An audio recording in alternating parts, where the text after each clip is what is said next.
Shalom Bapak Ibu, jemaat yang terkasih.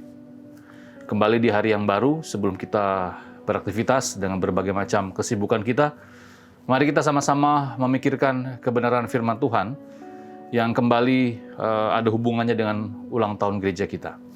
Diambil dari Kisah Para Rasul pasal yang kedua, saya akan membaca ayat yang ke-37 sampai ayat yang ke-39. Demikian firman Tuhan. Ketika mereka mendengar hal itu, hati mereka sangat terharu. Lalu mereka bertanya kepada Petrus dan rasul-rasul yang lain, "Apakah yang harus kami perbuat, saudara-saudara?" Jawab Petrus kepada mereka, "Bertobatlah dan hendaklah kamu masing-masing memberi dirimu dibaptis dalam nama Yesus Kristus untuk pengampunan dosamu. Maka kamu akan menerima karunia Roh Kudus. Sebab bagi kamulah janji itu dan bagi anak-anakmu dan bagi orang yang masih jauh, yaitu sebanyak yang akan dipanggil oleh Tuhan Allah kita." Bapak Ibu jemaat yang terkasih, perenungan firman Tuhan di pagi hari ini saya memberi judul Gereja yang digerakkan oleh visi Allah. Bapak Ibu jemaat yang terkasih, kalau kita mengingat kembali bahwa tanggal 28 Oktober yang lalu adalah Hari Sumpah Pemuda. Kita bisa melihat bagaimana orang-orang muda sejak dahulu punya peran penting dalam kemerdekaan bangsa kita. Bahkan dalam pergerakan-pergerakan saat ini pun, orang-orang muda banyak berpengaruh. Bapak Ibu jemaat terkasih, kalau kita mengacu kepada Sumpah Pemuda, tanggal 28 Oktober tahun 1928, orang-orang muda berkumpul bersama-sama dengan memiliki visi yang sama, kerinduan yang sama, yaitu agar bangsa ini menjadi bangsa yang berdaulat, bangsa yang merdeka. Dan puji Tuhan, niat mereka itu digumuli terus, diperjuangkan terus, dan tepat tanggal 17 Agustus tahun 45, negara kita merdeka. Bapak Ibu jemaat terkasih, berbicara tentang gereja,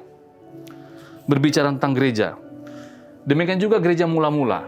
Kalau kita melihat gereja mula-mula, di mana gereja mula-mula adalah gereja yang digerakkan oleh visi Allah. Ya, kalau kita melihat secara keseluruhan Kisah Para Rasul pasal yang kedua ayat 37 sampai 47. Bagaimana gereja mula-mula adalah gereja yang digerakkan oleh visi Allah. Tuhan Yesus juga sebagai kepala gereja rindu bahwa GKNF juga menjadi gereja yang hidup karena menggenapi visi Allah, karena menggerakkan visi Allah di dalamnya.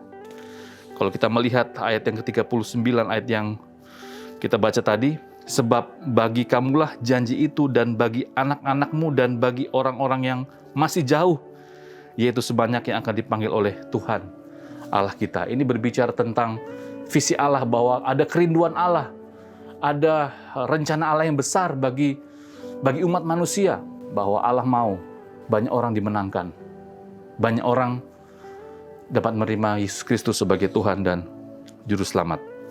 Dengan karunia Roh Kudus yang sama, kita, tentunya GKNF bersama dengan gereja-gereja yang lain adalah pewaris dari visi Allah.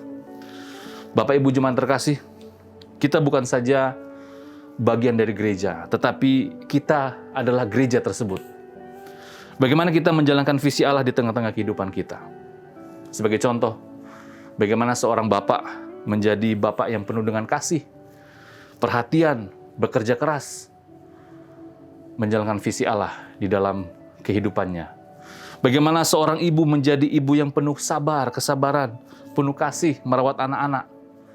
Seorang ibu dapat menjalankan visi Allah dalam kehidupannya sehari-hari.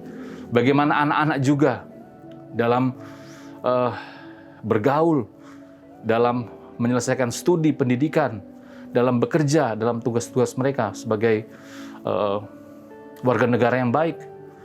Mereka juga menjalankan visi Allah di dalam kehidupan mereka. Bapak Ibu jemaat terkasih, mari kita sebagai orang-orang yang bagian dari gereja, yang juga adalah gereja, menyadari hal ini, bahwa Allah mau bahwa kita yang adalah gereja juga menjalankan visi Allah, menggenapi visi Allah di dalam kehidupan kita. Sehingga banyak orang dapat percaya, sehingga banyak orang dapat melihat bahwa Yesus Kristus adalah Tuhan dan Juru Selamat. Mari kita berdoa. Bapa kami yang di surga, terima kasih, kami bersyukur bahwa kami adalah bagian dari gereja. Tetapi kami juga adalah gereja.